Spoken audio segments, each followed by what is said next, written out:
복음 통일을 위한 남북 소통 프로젝트 오 자유.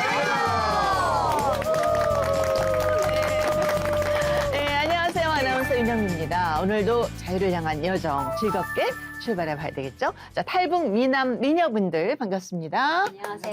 네, 잘 지내셨죠? 이 더위에. 네, 그리고 우리 남한 가족들도 어서 오십시오. 안녕하세요. 네, 안녕하세요. 자, 오늘은요, 인천 제2교회 원로 목사님이시자 지역 주민들을 위한 무료 상점 행복마트를 운영하고 계시는 이건영 목사님 나와주셨습니다. 목사님 오래간만에 뵙네요. 네, 그렇습니다. 예, 우리 네. 식구들 지금 오랜만에 만나니까 어떠세요? 전 다른 프로보다 네. 여기 나오게 되면 오랜만에 만나도 가족 같은 마음이죠. 그건 무슨 마음인지 모르겠어요. 아마도 한 피 바다 한 몸이는 형제자매라 그렇지 않을까 생각합니다. 오늘 그럼 같이 우리 밥 먹고 이제 목사님 댁으로 가는 건가요? 그렇습니다. 가족이? 네. 마트가 많이 있나요? 행복마트로 오셔도 괜찮습니다. 네. 들어왔나요? 많이 들어왔어요. 우리 알겠습니다. 넣어야지 여기다가. 예. 제 마음은 네. 이북에도 네. 기회가 되어지면 그런 행복마트를 열었으면 하는 간절한 소망이 있습니다. 네, 한 2,000개 들어가야 되겠죠? 행복마트? 그렇죠. 예, 저 안경 팔아서라도 하겠습니다. 아멘입니다.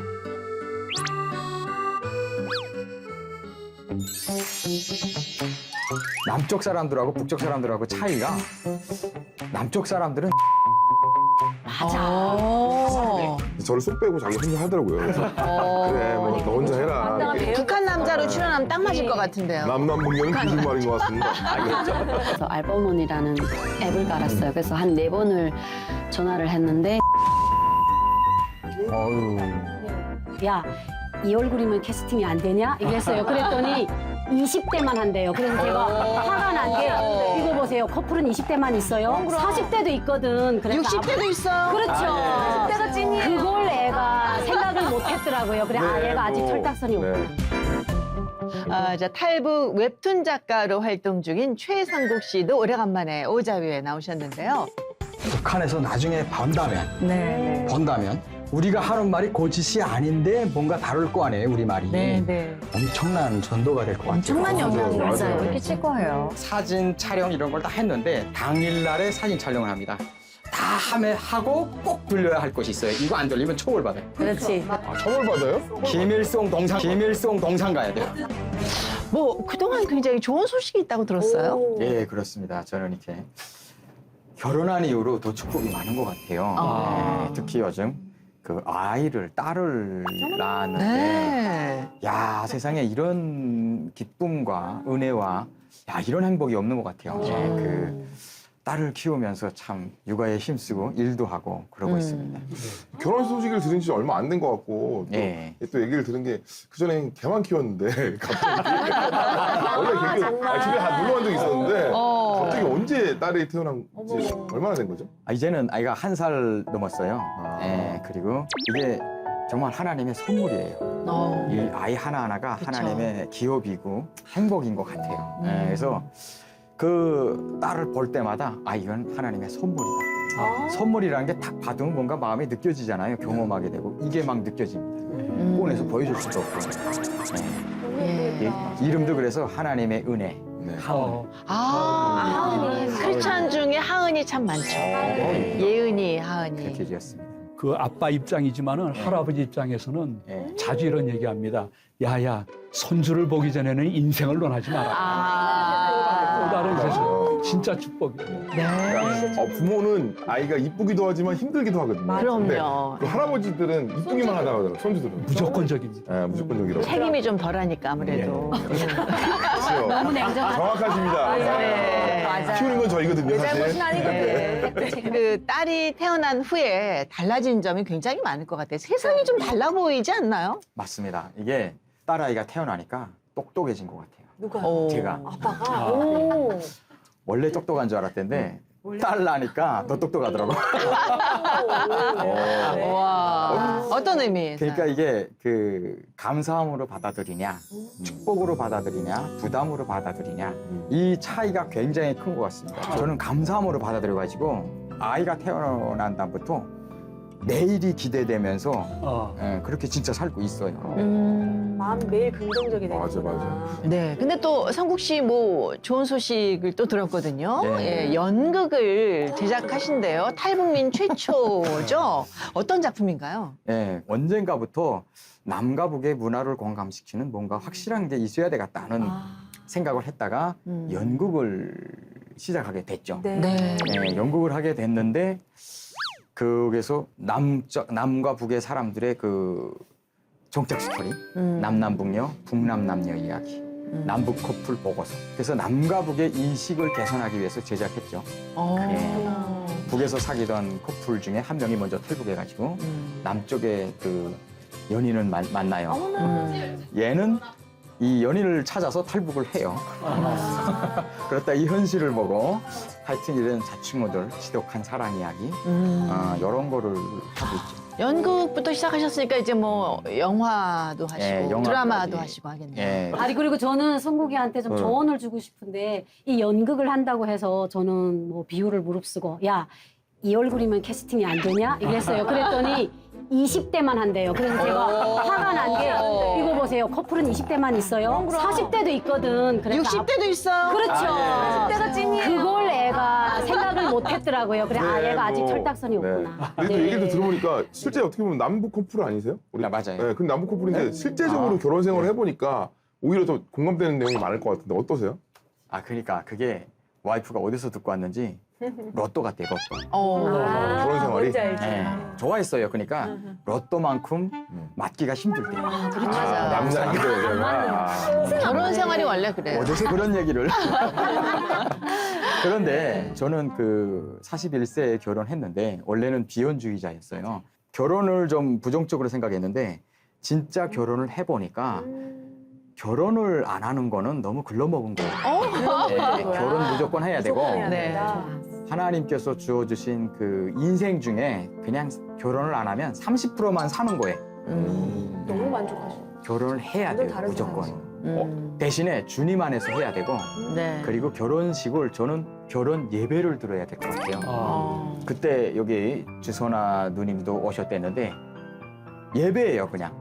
결혼 예배를 올렸어요. 교회에서 했어요.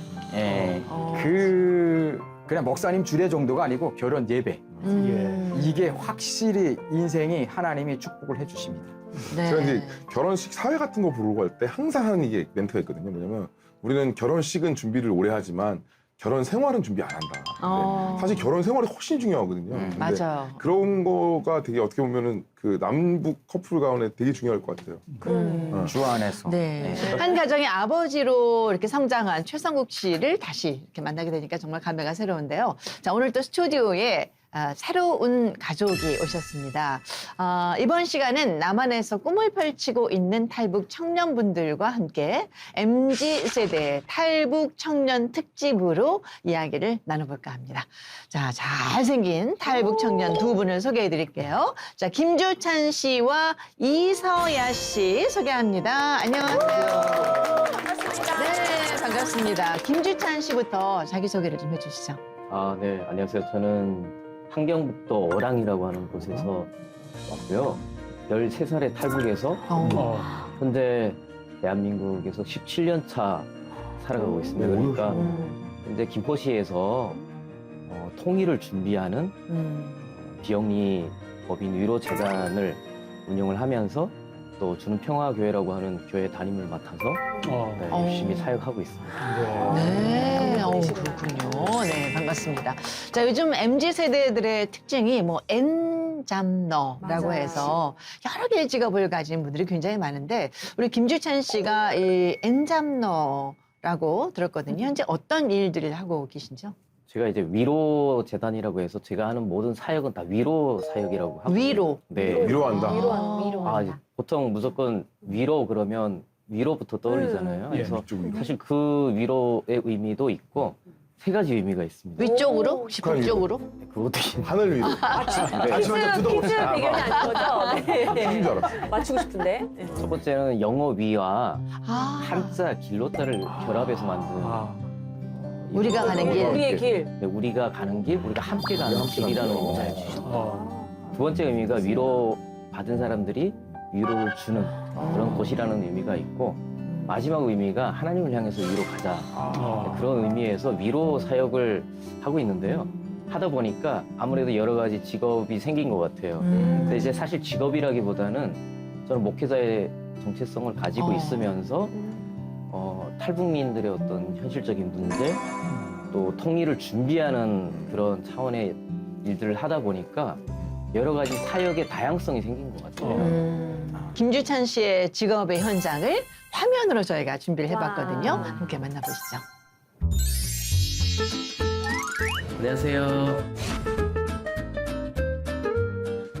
네, 오늘은 제가 여기 우리 카페 더 위로라고 하는 새롭게 오픈을 준비하고 너무 있는 예쁘다. 커피숍에 왔습니다. 와, 예쁘다. 실제로 이곳은 많은 청년들이 이곳을 통해서 경제 자립을 이뤄내고 또 여기에서 발생하는 수익금을 저희가 탈북민 가정 청소년 우리 다음 세대를 위해서 장학금으로 사용하도록 하기 위해서 지금 커피숍을 준비하고 있습니다.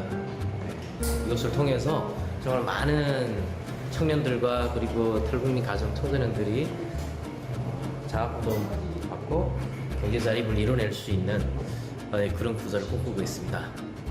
많이 찾아와 주세요. 네.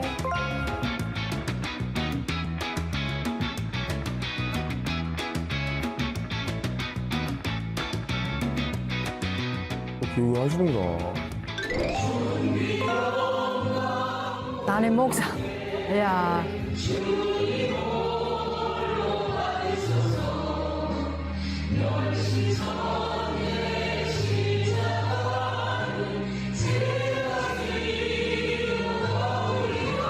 오늘은 우리 와, 벌써 직업 4개.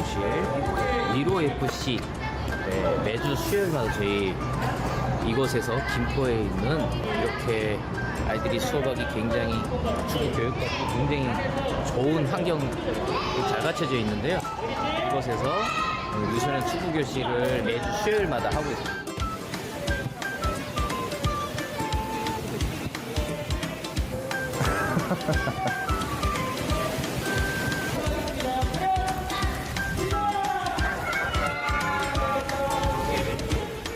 네. 직업 4개나. 정말 다양한 일을 네. 하고 계시네요. 근데 이렇게 많은 직업을 갖게 된 뭐 특별한 이유가 있나요? 저는 원래 직업이 대학교에서 상담을 했었거든요. 아. 뭐 상담하셨어요, 원래? 학생 심리 상담사로 일을 했었는데 하다 보니까 필드와 좀 다르다는 걸 많이 느끼고 주변에 많이 있는 다르지. 또 논문을 쓰다 보니까 탈북민들 그때 좀 만나면서 이들을 위한 사역에 대한 관심을 많이 생겼어요. 특히 제가 이제 관심이 있었던 분야가 그 청소년들, 그러니까 통일 시대를 살아가야 될 그 주인들이잖아요. 그 다음 세대를 준비하는 사역을 이제 집중적으로 시작을 했는데 하다 보니까 가장 큰 문제가 부모가 중요하겠더라고요. 특히 경제적인 문제가 가장 아, 엄청 크지. 중요하다고 저는 생각이 들더라고요. 그래서 뭐 경제적인 문제 때문에 어떤 가정들이 굉장히 불안정한 상태가 많이 있어서 그런 부분들을 같이 해결을 해야 된다고 생각이 들었어요. 그래서 경제 자립을 일단 같이 한번 해보자. 네, 그러면서 시작된 일들입니다. 뭐 탈북 청년들이 이렇게 뭔가 하고 싶은 일이 참 많을 것 같은데 네. 처음에 왔을 때 그러면 이 시행착오나 뭐 이런 것들 아니면 뭐 이렇게 뭔가 신기했던 일들 어렸을 때 있었나요? 오셨으니까. 너무 일찍 오셨으니까. 네, 제일 신기했던 거는 다들 각자 휴대폰이 있다는 거. 네, 누구나 자동차를 살 수 있다는 거. 네, 그래서 처음에 왔을 때 제일 먼저 했던 게 운전면허를 취득해서 차를 렌트해서 친구랑 한 달 여행을 다녔다. 아, 그렇군요. 현재 꿈을 이루기까지 남한에서 이제 어떤 교육 과정 같은 것도 있었을 거 아니에요. 근데 그 과정도 만만치 않으셨을 것 같은데 힘드셨어요? 네, 일단 뭐 제가 왔을 때 나이가 네. 19살이었거든요. 아. 여기 남한에 왔을 고3 때. 때. 네, 19살에 왔는데 초등학교 학력 인정을 못 받았어요. 아, 그렇겠네. 네, 그러다 보니까 북한에서는 학제가 좀 달라서 북한에서 중학교 그러겠다. 2학년을 다니다가 왔다고 이야기를 했더니 그럼 여기로 치면은 초등학교 6학년이거든요.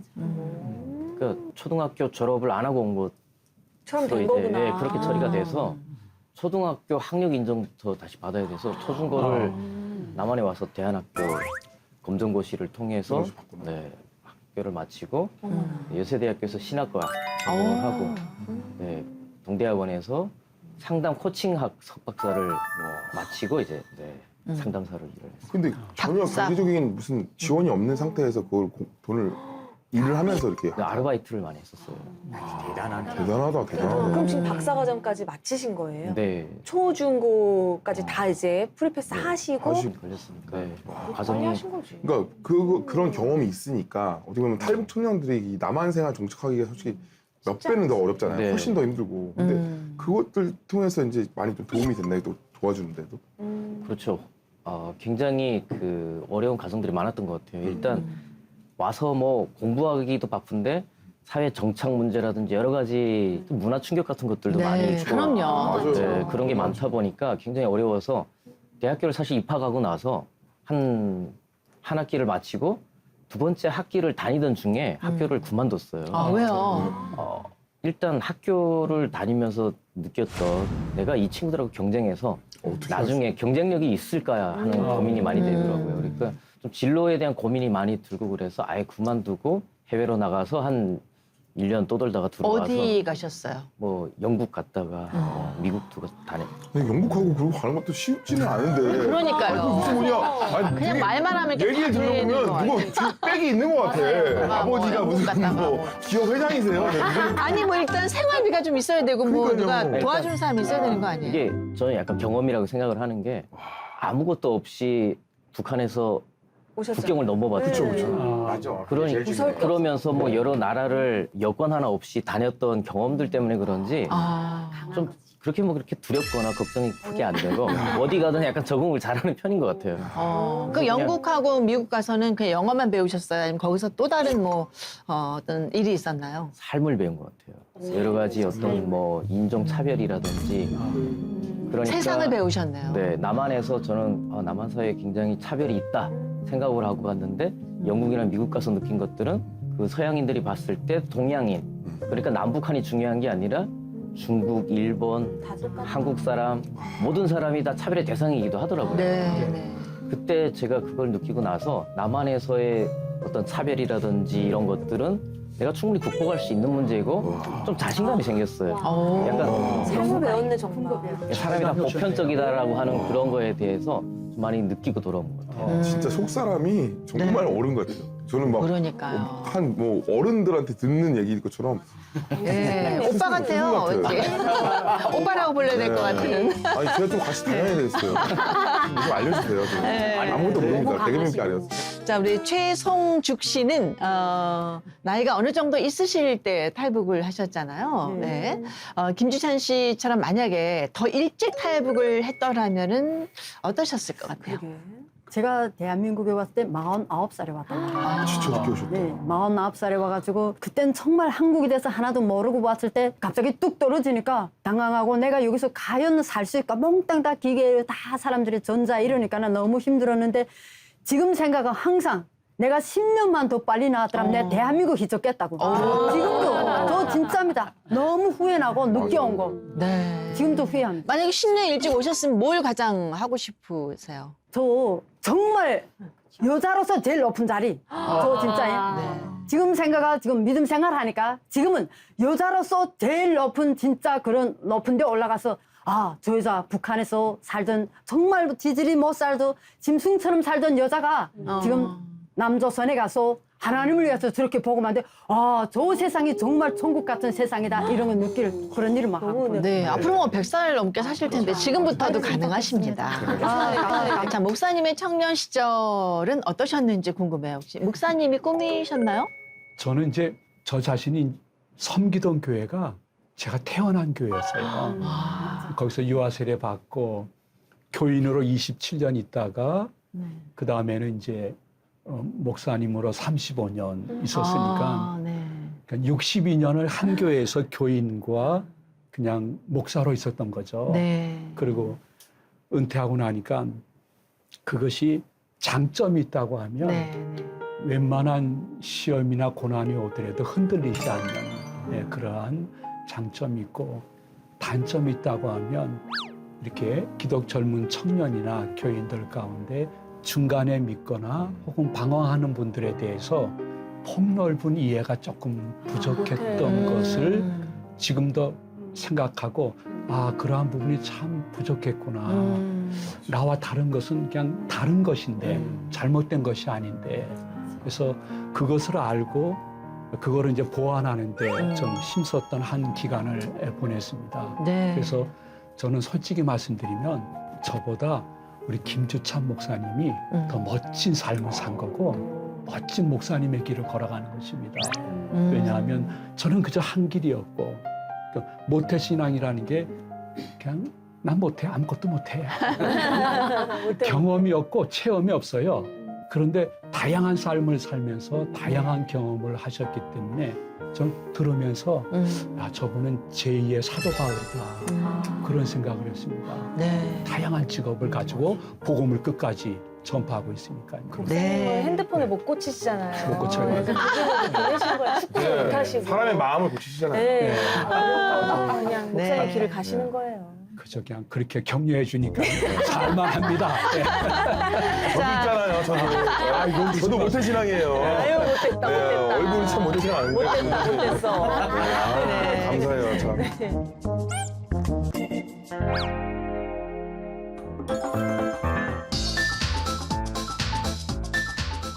이제 간호사가 왜 주사실에 들어가면 바지 벗고 엎드리세요 그러더라고요. 네네. 저도 먹고 바지 어느 정도 벗어야 되는지. 엉덩이만 까면 되는데.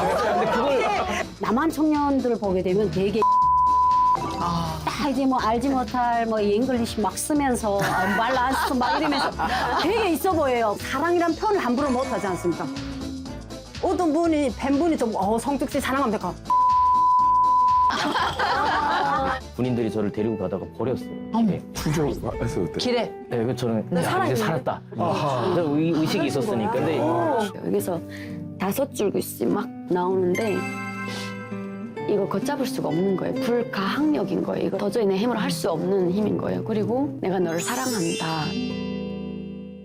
자, 이번에는 문제아에서 신학생으로 새 삶을 살고 있는 이서야 씨를 소개할까 합니다. 네, 안녕하세요. 문제야. 네, 소개해 주세요.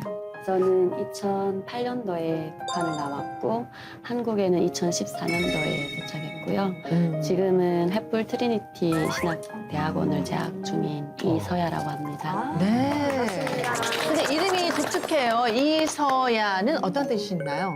이서야는 원래 본명이 아니고요. 본명이 있었는데 이제 하나님께 부름받고 모든 삶을 새롭게 시작하고 싶은 마음에서 지었고 그래서 목사님이 말씀서 이끌랴 말씀으로 이끄는 사람이 되라. 멋있어요. 아 이름 먼저 짓고 뜻을 나중에 지었어요? 네. 이사야 여동생 같아요. 퓨어한 이름 좋아해가지고 그렇구나.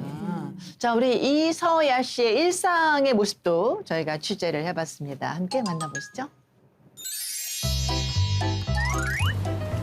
안녕하세요. 저는 현재 햇불 트리니티 신학생으로 있는 이서야라고 합니다.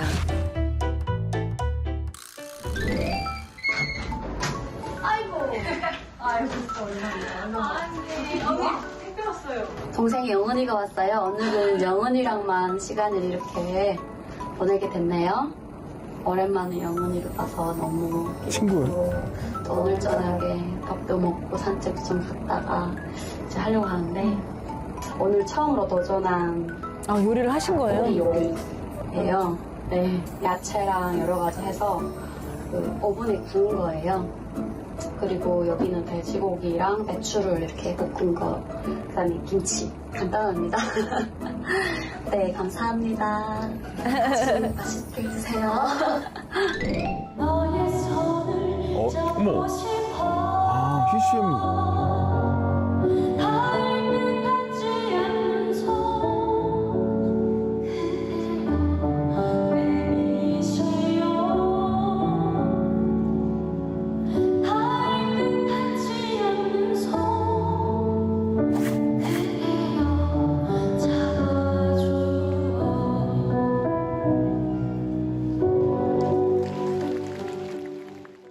네.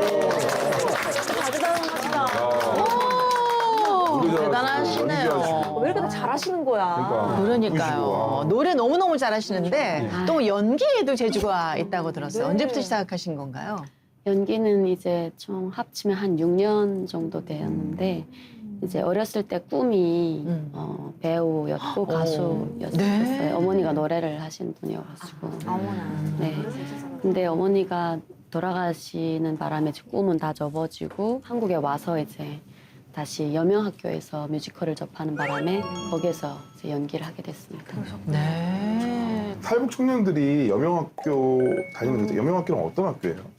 여명학교는 이제 탈북 청년들 그리고 청소년들 그리고 북한 여성들이 중국에서 낳은 중국 아이들이 와서 다니는 학교인데 국가에서 공인된 학교이거든요. 대안학교인데 그래서 2년에서 3년을 다니면 고등학교 졸업이 되거든요. 졸업 인정이 되는구나. 네, 인증된 학교입니다. 그럼 지금 남한에서는 혼자 사시는 건가요? 네, 저 혼자 왔고 혼자 지금 살고 있습니다. 몇 년째 혼자 사세요? 8, 9년 횟수로 8, 9년. 네. 예, 수님이랑 사니까 혼자라고는 할 수 없는. 맞습니다. 예. 네. 우리 이서연 씨는 또 어떤 계기로 탈북을 하게 됐는지 그 사연도 좀 궁금하네요. 이제 원래는 좀 사는 게 괜찮았어요. 아버지가 간부를 하셨어가지고. 근데 이제 아버지가 감옥 생활을 하면서부터는 이제 삶이 점점 어려워졌고 어머니가 제가 15살에 돌아가시는 바람에 더 어려워지기 시작했고 그래서 17살에 이제 중국으로 친구 따라 이제 중국 가면은 돈을 번다. 그래서 한 3년을 벌면 북한에 오면 살기 쉽다. 그래서 이제 갔었는데 연변에서 이제 5개월 살다가 5개월 만에 북송을 온성으로 이제 감옥을 갔었는데 거기에서 2개월 생활을 했었어요. 네. 왜냐면 이제 미성년자니까 한 2개월에서 5개월인데 아버지가 이제 많은 사람들을 찾아다니면서 어떻게 하면 얘를 빼올까. 그래서 많이 찾아다니고 있는 돈 없는 돈 다 썼더라고요. 집을 갔는데 더 어려워진 거예요. 진짜 어려워. 네, 더 어려워진 상황을 보고 사실 그냥 힘들더라도 이번에는 살아야겠다. 북한에서 그냥 살아야겠다라고 생각했는데 더 어려워진 상황에서 내 삶이 그냥 벼랑 끝으로 계속 누군가가 밀고 나가는 것처럼 느껴졌었어요. 그래서 다시 중국으로 가기로 결심하고 12월 그 집을 나온 그 해에 12월에 다시 이제 가요. 그래서 거기에서 중국에서 살려고 했는데 또 북송될 확률이 높은 거예요. 신분증이 그치, 없으니까. 위험하지. 그래서 그때 중국, 라오스, 태국을 거쳐서 여기까지 오게 됐는데 라오스에서 이제 그 브로커들이 이제 우리 3명, 여자 3명이었는데 너네를 팔면 한국에 너네를 보내는 돈보다 더 많은 돈을 얻는다. 그런 이야기를 이제 들었어요. 그래서 그때 저는 하나님도 몰랐는데 자연스럽게 무릎을 꿇고 하늘을 향해서 도와주세요 라고 했었어요. 그때 하나님의 이름도 모르고 있었던 상황이었는데 브로커랑 연락이 안 됐었거든요. 브로커랑 연락이 됐고 그 브로커가 그 라오스 브로커에 이제 말을 했죠. 이렇게 하면 너네 국가적으로 이제 국제적으로 이제 간다. 협박을 거꾸로 해가지고 이제 풀려나서 한국으로 오는. 여기서 네. 거꾸로. 네. 야, 진짜. 다행이다. 그렇게 어렵게 혼자 한국에 이제 오게 되셨는데 아무래도 젊은 나이에 언어나 뭐 문화적인 것들이 너무 다르잖아요. 그 청년 세대들이 적응하기가 어쩌면 더 어렵지 않을까 싶었거든요. 힘드셨겠어요, 많이. 네, 힘들었어요. 하나원에서 이제 나와서 금방 집에 왔는데 기초생활 수급이었잖아요. 근데 그게 살기 어려우니까 알버몬이라는 앱을 깔았어요. 그래서 한 4번을 전화를 했는데 4번 다 외국인 안 받습니다 하고 4번 다 끊어버리는 거예요. 외국인이라고요? 네, 그래서 태국에 있을 때 이제 일본, 캐나다 그리고 미국, 다양한 나라를 갈 수 있는 환경에서도 저는 내 나라 내 민족이라고 생각하고 여기를 왔는데 여기서는 이제 외국인 취급하니까 그때 이제 죽어야겠다. 난 필요가 없구나라는 생각을 했었어요. 자살하려고 했던 그런 그럼 그 말투나 뭐 이런 것들 때문에 되게 힘들었다고 얘기를 들었는데 네, 그런 것들 때문에 그것도 있어요. 동국대학교 연극학부 연기전공을 했거든요. 네. 동기지만 다 어리거든요. 7살 차이 나고. 네. 그런. 제가 27에 들어갔거든요. 맞아. 그러니까 20살, 21살짜리 친구들인데 누나 무서워 막 이렇게 하는 거예요. 그래서 제가 그때는 하나님께 제가 바보 돼도 아웃사이더 되어도 괜찮으니까 제발 나를 통해서 그리스도만 보여지기를 원합니다. 빛과 소금이 되기를 원합니다라고 들어갔는데 그 말을 하니까 이제 마음이 어려운 거예요. 그래서 집에서 통곡을 했었어요. 하나님, 내가 무서우면 어떡합니까? 하나님, 내 말투를 좀 바꿔주세요. 좀 어떻게 억양을 좀 바꿔주세요. 그런 기도를 했던 것 같아요. 그래서 볼펜 물고 그다음에 유튜브 들어가서 이제 그 억양을 찾아보고 톤 자체가 낮더라고요. 그리고 조금 느리고 네, 그런 것들이 좀 있었던. 네, 아무튼 뭐 단어 이런 것도 다르긴 하지만 그런 문제보다는 약간의 그 뉘앙스 있잖아요. 맞아, 마디앙스. 남한 쪽은 약간 이렇게 우회해서 이야기를 하는 경우가 많고, 그죠? 네. 근데 이제 북한 쪽은 아주 직설적으로 이야기하거나 있지. 뭐 이런 말투 자체가 약간 좀 뭐랄까 딱딱하다고나 할까요? 뭐 이런 것 네. 때문에 좀 오해를 사기 쉽고 이런 얘기 많이 들었어요. 김주찬 씨도 혹시 그런 어려움을 겪으셨나요? 많이 겪었죠. 네. 처음에는 이게 억양이 잘 안 바뀌더라고요. 그렇지, 힘들지. 흉내내는 정도 수준이잖아요. 그러니까 일단 억양이 바뀌어야겠다 생각을 했는데 잘 안 바뀌잖아요. 그렇지. 쉽지 그러니까 않지. 초기에는 사람들이 뭐만 하면 고향이 어디세요? 어. 약간 트라우마처럼 고향 얘기만 나오면은 이게 알레르기가 돋더라고요. 그러니까 처음에는 강원도라고 했어요. 강원도 말이 약간 바뀌니까. 비슷하죠. 조금 비슷하지. 네, 근데 내가 강원도인데 강원도 어디예요? 당황스럽다. 철원이요. 뭐 아는 데가 철원밖에 없어요. 어. 꼭 그 철원에서 너 근무 썼는데. 내가 어디 막 이렇게 하니까 군대 다녀온 친구가 있어서 그 친구가 뭐 군수사 출신인데 뭐 하잖아요. 그거를 알려달라고 해서 그걸 다 외우고 다녔어요. 아, 근데 신기한 게 같은 한글인데도 이렇게 네. 너무 환경이 다르다 보니까 무슨 말을 하는지 이해가 안 될 문화적 때가 차이도 있잖아요. 있고. 그러니까 네. 주찬 씨도 되게 많은 곳을 돌아다니다가 이제 정착을 하셨을 테니까 그게 무슨 뜻인지 몰라서 벌어진 에피소드들이 굉장히 많았을 것 같아요. 되게 많은데 네. 제일 이제 기억에 남는 게 예전에 처음에 이제 병원을 잘 안 가게 되더라고요. 그러니까 병원 가는 게 무섭기도 하고 익숙치가 않으니까 네. 병원을 갔는데 너무 힘들어서 주사 맞으러 갔어요. 네. 근데 이제 간호사가 왜 주사실에 들어가면 바지 벗고 엎드리세요 네네네. 그러더라고요. 맞아. 바지 어느 정도 벗어야 되는지 엎드리면 엉덩이만 까면 되는데. 근데 그걸 주사 맞을 아니, 정도. 살짝 내렸어요. 그랬더니 간호사 한 번 더 얘기하더라고요. 바지 벗고 엎드리세요 하는데 그 뉘앙스가 약간 살짝 짜증이 나 보여요. 네. 어. 네. 순간 그냥 벗고 진짜 엎드렸어요. 세상에. 발목까지 바지를 입고 발목까지 그게 그 진짜 어린 나이였는데 화가 난 것도 있었구나. 간호사분이 당황하셨겠다. 젊은 여자분이었거든요. 그분이 굉장히 당황스러워. 깜짝 놀랐지. 깜짝 놀랐지. 저도 왜 어느 정도인지를 얘기를 안 해주니까 네, 당황했다. 이 방송을 보시는 간호사분 좀 자세히 네, 자세히. 어느 정도인지를 좀 설명을 엉덩이만 해줬어요. 까세요, 이 정도. 네. 엉덩이 3분의 1 지점까지 네. 내려가. 엉덩이도 잘해. 병원에서 혹시 가면은 MRI 찍는다 그러니까 저는 그 MRI 말 뜻을 몰라가지고 MRI 촬영합시다 그 찍어야 된다는 그걸 말까 초면에 예민하라고 욕한다고 예민하라고 욕한다고 아니 뭐 병원에서는 너 초면에 예민하라고 욕하니까 너무 기분 없었던 기분이 없었어. 진짜 기분 없더라고요. MRI나 찍는다고 말을 이해를 기분 못해. 없다. 기분이 없었어요. 기분 나쁘다가 아니라 기분 없다. 기분이 이렇게. 없다. 근데 말뿐 아니에요. 진짜 저는 제가 경험한 건데 영화관에 갔다가 엘리베이터 앞에 딱 서 있는데 탈북 친구들끼리 모여가지고 처음에 네, 팔 딱 끼고 서 있는데 10,000원이라고 쓴 거예요. 야, 이 진짜 이게 서고병들 자본주의. 야, 엘리베이터로 곱사람 타는 거 10,000원씩 내라. 야, 우리 걸어 올라가자 해서 7층 5층까지. 진짜 그랬어요. 영화관이니까 나눠서 해야지, 나눠서. 거기다 사람 10,000원 이렇게 써야 되는데 10,000원이라고 쓴 거예요. 꽉창이라고 썼어야지, 꽉창. 글도 힘들었어요.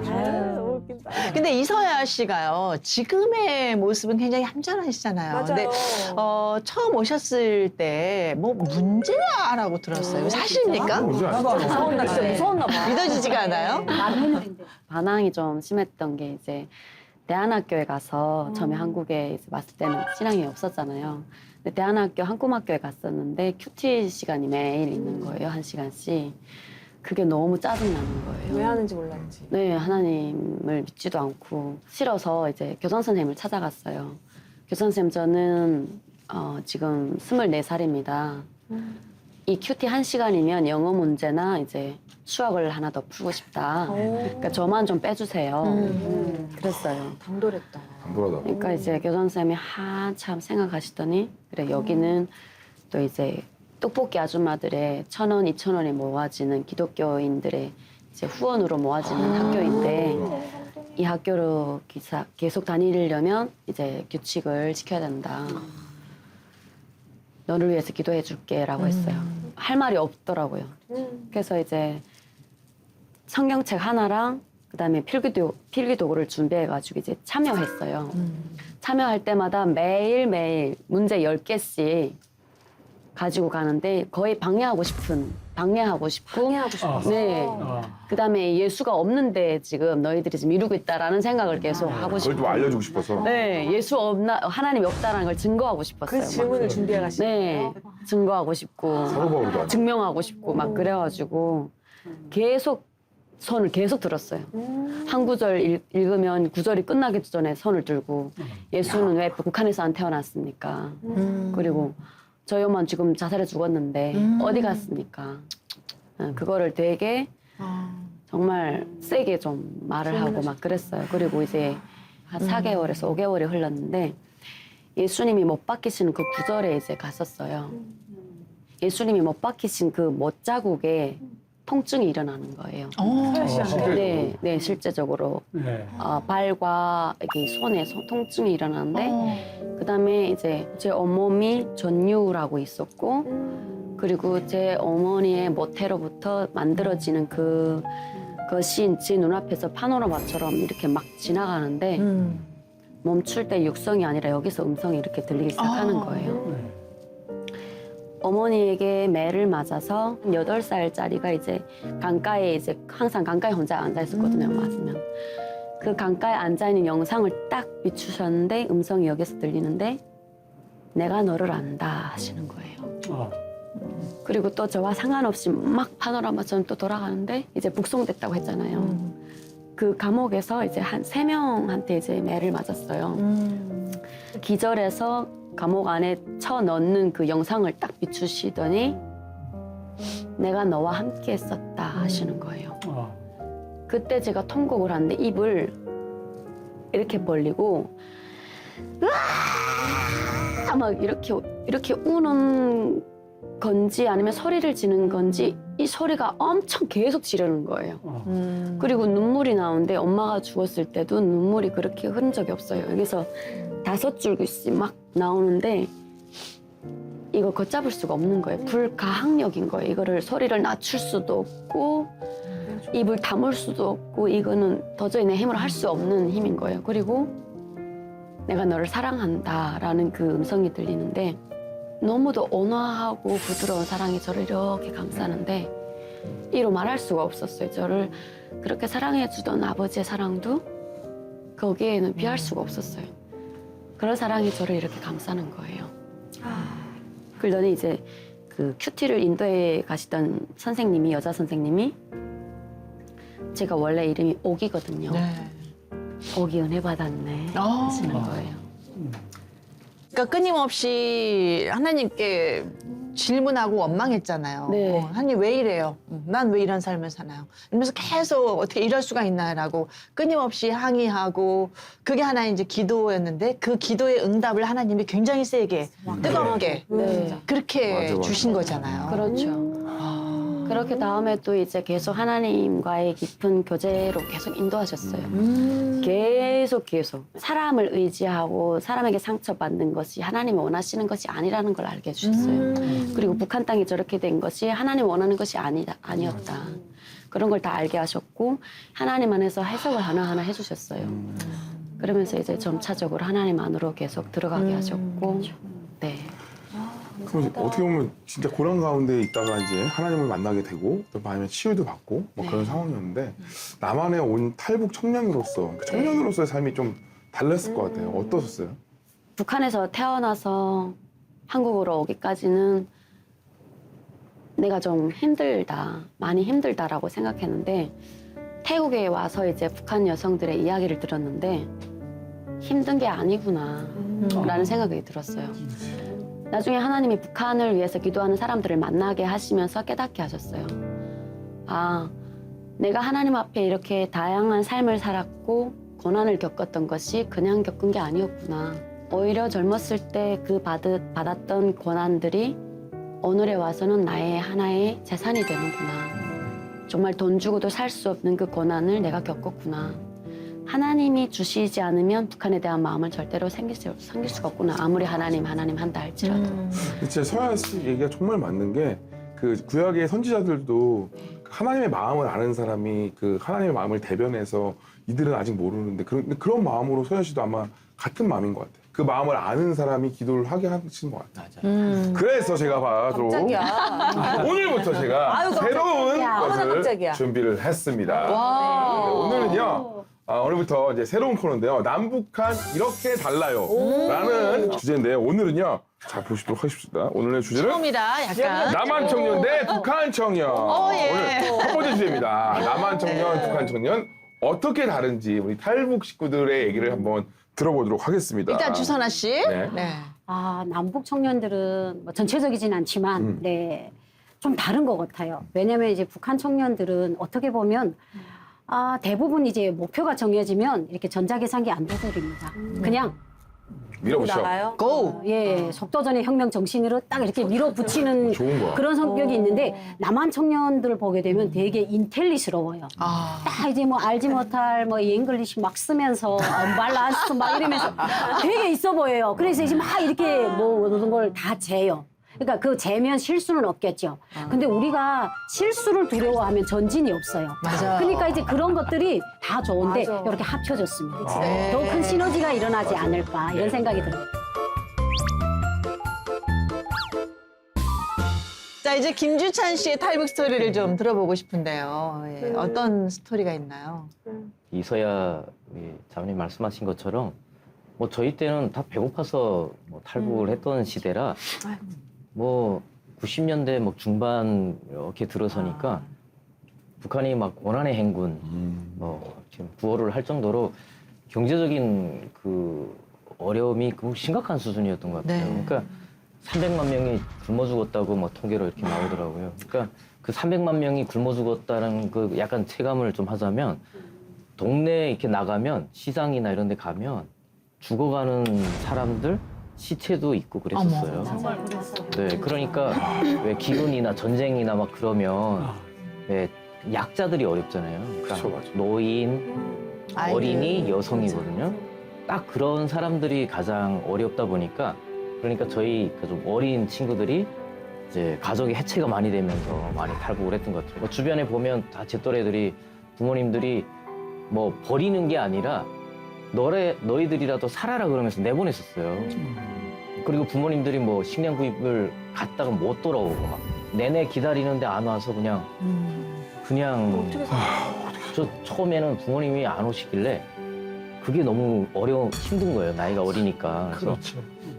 그때 그냥 한 9살 그랬었거든요. 그러니까 부모님이 안 오시니까 목사님 진짜 그게 너무 힘들어서 밥을 안 먹었어요. 아니, 먹을 것도 없었고, 근데 노력도 안 했죠. 그냥 누워서 그냥 진짜 죽어야겠다. 한 일주일을 누워 있었는데, 시간이 좀 지나니까 부모님 생각도 안 나고, 그렇게 되더라고요. 처음에 그렇게 뭐 보고 싶고 힘들고 뭐 그러다가 나중에는 뭐 먹고 사는 거, 생명을 어떻게든 하루라도 더 유지하는 거에 집중을 하게 되고, 결정적으로 탈북을 결심했던 이유는 시장에 이렇게 갔는데, 그 애들이 왜 밤에 잘 데 없어가지고 겨울에는 추우니까 막 그 회령에는 그 북한에 이제 중기기관차거든요. 맞아. 석탄을 쓰고 나면 그 중기의 힘으로 가다 보니까 그 이제 재를 버려야 되잖아요. 그게 산처럼 쌓여 있어요. 따뜻하지. 그게 거기 애들이 다 밤에 오거든요. 추우니까 살려고. 그래서 석탄을 그 불덩어리를 파고 그 안에 들어가면 좀 따뜻하니까 거기서 이렇게 쓰고 자잖아요. 따뜻하긴 해요. 네. 이제 밤에 기차가 와서 석탄을 불덩어리를 확 쏟아요. 위에다가? 네, 근데 이게 막 호루라기도 불고 막 경보도 하고 하거든요. 근데 거의 느껴지기는 하는데 몸이 움직이질 않아요. 그러니까 애들이 거기서 많이 죽거든요. 그런 것들을 경험하면서 아 나도 이러다가 언제 죽을 수도 있겠다 해서 이제 탈북을 결정하게 됐죠. 그때 이제 동생을 데리고 탈북을 하셨고. 아 그 동생을 데리고 뭐 북한에서 산에도 가서 살다가 탄광에 들어가서 석탄 훔쳐오는 것도 하다가 막 그렇게 또돌이 생활을 하다가 결국 13살 때 이제 도저히 둘이 이렇게 그냥 생활을 할 수가 없겠더라고요. 그래서 사실 저는 굉장히 그 책임감 같은 게 있었어요. 부모님은 버렸지만 나는 또 의지하는 동생, 것도 서로 맞아. 의지할 수밖에 없었고 그래서 둘이 굉장히 의지하고 의존도가 높았는데 계속 그렇게 살 수가 없잖아요. 네. 그래서 여동생 두모강 옆에 두고 중국으로 가서 한 3일만 있다가 데려와야지. 가서 네. 뭐 온다고 이제 약속을 하고 중국으로 왔는데 중국에 가서 언어도 안 통하지 너무 힘들더라고요. 그래서 한 3일 떠돌이를 하다가 어떤 분이 그 주일날 교회에 가면 사람들이 좀 도와줄 거다 그래서 갔는데 그곳에서 이렇게 예배 끝나고 나오시는 분들이 저를 보고 누가 봐도 북한에서 온 아이처럼 보이니까 너무 위험하니까 거기 있으면 안 된다. 그래서 너 공부시켜주고 정말 이렇게 잘 케어해주는 데 있는데 갈래 그러는데 저 공부시킨다는 거에 학교를 제대로 못 다녔으니까 그 말에 이제 끌려서 그분 따라갔는데 전부 다 저희 그 출신 아이들이 이렇게 보호를 해주는 교회였어요. 네, 중국을 넘어와서 3일 만에 이제 교회를 들어가게 됐어요. 네, 그래서 그곳에서 신앙 훈련을 5년 정도 아주 강하게 받고 5년이나요. 네. 말씀 읽고 뭐 하고 뭐. 그 하루 일정이 그냥 거기서 전문 신앙 훈련 받는 거였어요. 성경을 외우고 읽고 쓰고 그래서 북한으로 다시 가서 복음을 전해야겠다. 다들 그게 최고의 목표였죠. 그래서 바울처럼 순교해야지. 그래서 성경을 가지고 갈 수 없으니까 달달 외우고 그게 그때 그럼 신앙이 생기신 건가요? 거기에서 신앙이 생겼죠. 동생은 어떻게 됐어요, 동생? 내내 그냥 그렇게 거기서 이별한 생활을 하다 상태였고. 보니까 나중에 그냥 한동안은 기억도 안 나고 그러다가 또 시간이 지나니까 한 달 지나니까 생각이 나더라고요. 그러면서 그냥 다시 돌아가려고 했었어요. 북한으로. 그러니까 아무리 좋은 것을 먹고 좋은 그치. 환경이어도 그냥 죽기보다 못한 느낌이었어요. 그래서 죄책감부터 고통스러운 느낌이 그래서 그때 좀 그런 생각을 했던 것 같아요. 아 이게 사람이 뭐 육체적인 거나 물질적인 것들이 정말 한계가 있구나. 제한적이고 인간은 어쨌든 초월적인 거라는 것들을 그때 직감적으로 느꼈던 것 같아요. 그래서 어떻게 북송당해서 또 뭐 가진 고초를 당하셨다고 들었거든요. 저도 탈북 루트가 거의 같았어요. 그래서 그 중국에서 라오스로 가서 라오스에서 메콩강을 건너서 태국을 가서 태국을 가야지 한국 올 수 있는 루트였는데 그때 저희 같이 그렇게 훈련받던 친구들이 남아있던 친구들 한 13명 같이 출발을 했는데 라오스에서 저희는 잡혀서 다시 북송을 당했어요. 라오스 지금은 라오스에서도 다시 뭐 남한으로 보낸다고 그러는데 저희 때는 라오스는 무조건 북송이었어요. 거기가 네, 약간 그래서 공산주의잖아. 대사관이 네, 바로 중국 공안들 차만 한 9대가 왔었어요. 기자들, 막 중국 공안국 기자들. 다 그래서 왔는데. 대대적으로 좀 사람들이 많았거든요. 그래서 북송이 돼서 이제 북한으로 갔는데 저는 그때 그 북송을 당하게 한 것에 대해서 하나님 막 원망감이 엄청났었어요.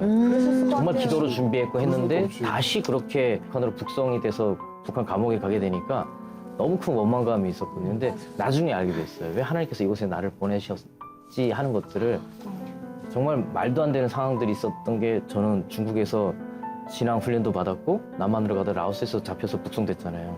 그래서 보이부 그 조사를 받는데 남한을 가다가 북송된 사실이 그냥 다 들통이 나게 되는 교회를 다녔던 것들을 다 알게 되는 아주 큰 노련하더라고요. 그러면서 이제 막 들통나고 그랬는데 그 와중에 이제 저는 어랑이잖아요, 고향이. 그러니까 신의주의로 북송을 당했는데 어랑이 뭐니까 이 호송이 안 되는 거예요. 그래서 그곳에서 좀 오래 있다 보니까 나중에 저도 뭐 그 남방 지역 라오스에서 그냥 반팔에 반바지에 샌들 이 상태로 왔다가. 북한에 북송됐는데 한겨울인 거예요. 그래서 동상도 많이 걸리고 결국 이제 그냥 제정신이 아닌 상태에서 이제 죽겠구나 하고 있는데 하나님께서 그곳에 있는 그 부소장이 있었는데 돌아가면서 자기들이 순번 때 그 경비를 서더라고요. 저희들이 이게 복도에 서가지고 화장실 가고 싶은 사람이 있으면 몇 호실 몇 번 화장실 가고 싶답니다 이렇게 하면 가라 그래 그러면 이제 그런 역할을 해야 돼요. 근데 그분이 이제 제 순서가 됐는데 오라 그래서 갔더니 성경책을 꺼내놓고 이제 자기가 하도 그때 당시에 탈북민들이 많이 발생을 하는데 탈북자들이 가서 예수님을 만난 분들이 많잖아요. 그러니까 지하교회가 북한에 막 확산이 되는 거예요. 그러니까 그게 심각하다고 느끼니까 막 처벌을 하고 총살을 하고 공개 처형을 하는데 이 사람들이 막 웃으면서 죽고 이러니까 소문이 막 나잖아요. 야, 예수쟁이들은 도대체 왜 어떻게 저렇지? 이분이 그 탈북자한테서 빼앗은 성경책이 너무 궁금했던 거예요. 그래서 읽는데 읽다 보니까 궁금한 점들이 막 생기니까 저한테 이제 질문을 했던 거예요. 그래서 저는 그때 그곳에서 그분이 옷도 갖다 주고 먹을 걸 갖다 주고 매번 자기 그 당직 설 때마다 저한테 질문하면 알려주고. 네. 아니 5년 동안 정말 달달달 훈련받았던 네, 그걸 거기에도 써먹게 하시고. 야, 네. 진짜 하나님 써먹게 하신다.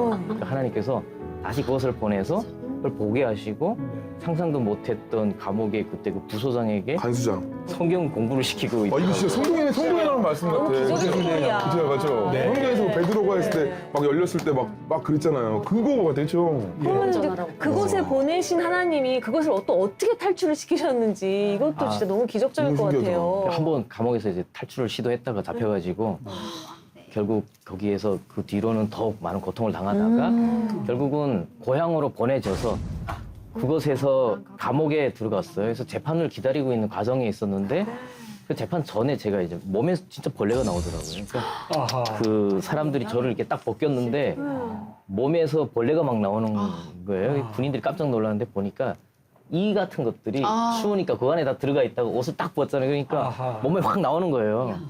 그러니까 그 정도 몸 상태니까 저도 거의 며칠 그 고향 감옥에 있다가 나중에 결국 쓰러졌어요. 그래서 병원으로 이송됐는데 그 과정에서 저는 의식이 돌아왔거든요. 네. 근데 병원 의사가 저한테 그 군인들한테 왜 또 이런 상황 만들어 왔냐. 그래서 저를 그냥 시체 취급을 하더라고요. 결국 저 죽었다는 식의 표현을 했었어요. 그래서 군인들이 저를 데리고 가다가 버렸어요. 예. 충족했어요, 그때. 길에. 네, 그래서 저는 나 이제 살아있네. 살았다. 아하. 그래서 의식이 있었으니까. 근데 군인들 입장에서는 제가 만약에 감옥 안에서 죽잖아요. 그럼 문제가 되잖아요. 근데 차라리 병원을 데려갔는데 병원에서도 문제라고 하니까 저를 데리고 가다가 버린 거예요. 예를 들어서 뭐 도망쳤다 할 수도 있는 거고 그러니까 버린 거예요. 그렇게 그냥 길가에서 죽은 애겠거니 이제 이렇게 하려고 버렸는데 그렇게 나왔군요. 제가 이제 살았다 이제. 네. 이제는 자유인 거잖아요. 이제는 이 법적인 테두리에서 벗어날 수 있겠다. 그래가지고 죽은 사람 취급하니까 이제. 네. 그들이 너무 가고 진짜 안 나서 좋았을 텐데. 집에 막 너무 빨리 고향에 가고 싶어서 막 가는데 한 시간을 가는데 나중에 정신을 차려보니까 계속 누워서 같은 자리에서 바둥바둥. 아하. 왜냐면 그 배변이라든지 모든 게 의지대로 되지를 않고 영양실조. 네, 다리에 힘이 아예 없는 상태고 의식이 제대로 없으니까 같은 자리에서 계속 이러고 있더라고요. 그래서 세상에. 기어서 가다가 그 꽃제비 아이들 잡는 그룹한테 잡혀가지고 다시 고아원에 잡혀갔어요. 결국 거기에서 다시 준비를 해서 다시 재탈북을 했죠. 그래서 이제 그때는 성공을 하신 거죠. 다시 탈북할 때는 군인이 뭐 거의 구멍을 넘겨주는 뭐 그런 루트로 해서 넘어왔고 여동생은 만나셨나요? 그러니까 전 너무 감사했던 게 그렇게 절망적인 상황을 만나게 하셔서 북송을 당했는데 북송당한 것 때문에 여동생도 다시 찾고 뭐 부모님도 다시 찾고 지금 다 남한에 제가 모시고 왔죠. 그 여동생 부모님 다 지금 남한에 같이 와 있어요? 네, 다 지금 아버님 빼고는 아버지 돌아가셨고 북송 과정에서 네. 지금 어머니도 잘 살고 계시고 다 가족들이 역전이시다. 그래서 네. 뭐 북송당해서 정말 절망적이고 죽음을 경험했지만 그 과정에서 제가 가장 큰 기도 제목들이었던 것들이 다 이루어졌어요. 거의 뭐 사도행전 29장을 지금 듣고 있는 것 같아요. 맞아. 하나님의 정말 그 섬세한 역사. 우리가 또 고통받을 때 하나님이 쉬는 게 아니에요. 그렇죠. 그동안 하나님 계속 계획하시고 역사하시고 우리가 따르게 하시고 정말 이 두 분의 오늘 탈북 스토리를 들으면서 할렐루야가 절로 이렇게 할렐루야. 어떠셨어요 오늘? 네. 두 분은 어쩌면 하나님이 놀랍게 사용하시는 도구가 아니겠는가 생각이 듭니다. 네. 주위에 여러분들에게 특별히 조금 전에 말씀하셨듯이 자살까지 생각하시는 분들에게 지금 삶 자체를 전하는 것이 전 복음이라고 생각합니다. 네. 정말 멋있었습니다. 네. 감사합니다. 근데 우리 교회 안에 청년들이 좀 더 많아졌으면 좋겠는데. 네네. 네, 그렇지 못한 현실을 볼 때 참 안타깝거든요. 청년들이 부흥하고 정말 힘을 키워 나가야 될 것 같은데 네. 많은 관심과 기도가 필요할 것 같습니다. 그렇죠. 이제 청년이 점점 줄어드는 것은 여러 원인이 있겠죠. 네. 그럼에도 불구하고 한국 기독교의 허리요 미래는 청년들입니다. 그래서 그 청년들의 그 예배 문화 혹은 그의 삶의 문화, 그 형태 조금 나이든 우리와 다르지만은 입장을 바꾸어서 성육신하신 예수님을 생각하면서 청년 그대로 그들의 예배나 문화나 삶이나 신앙을 좀 받아주고 격려하고 칭찬해 줬으면 하는 그러한 간절한 마음이 있습니다. 고래만 칭찬에 춤추는 거 아닙니다. 청년들도 칭찬에 춤춥니다. 청년들에게는 그러한 자기의 그 문화 수준을 이해해 줄 수 있는 기성세대의 교회 흐름을 간절히 기다리고 있다는 걸 생각하면서 우리 시청자님들 좋은 참고가 되었으면 좋겠습니다. 네. 우리 그 청년 세대가 바로 우리의 미래잖아요. 맞아요. 네. 관심과 지원 절대적으로 필요할 것 같습니다. 그리고 감사함. 아까 뭐 감사를 우리가 표현을 많이 안 한다, 이제 한다, 뭐 이런 얘기 했는데 정말 감사의 힘이 엄청난 것 같아요. 아멘. 예. 그래서 하나님 감사합니다. 아멘, 아멘. 이게 정말 우리를 살리는 아멘. 그런 말이 아닐까 생각합니다. 저희 다음 주에 또 재밌고 감동적인 이야기 준비해서 돌아오도록 하겠습니다. 마지막 인사 함께 외쳐볼게요. 자, 복음통일의 그날까지 함께합니다. 오! 샬롬!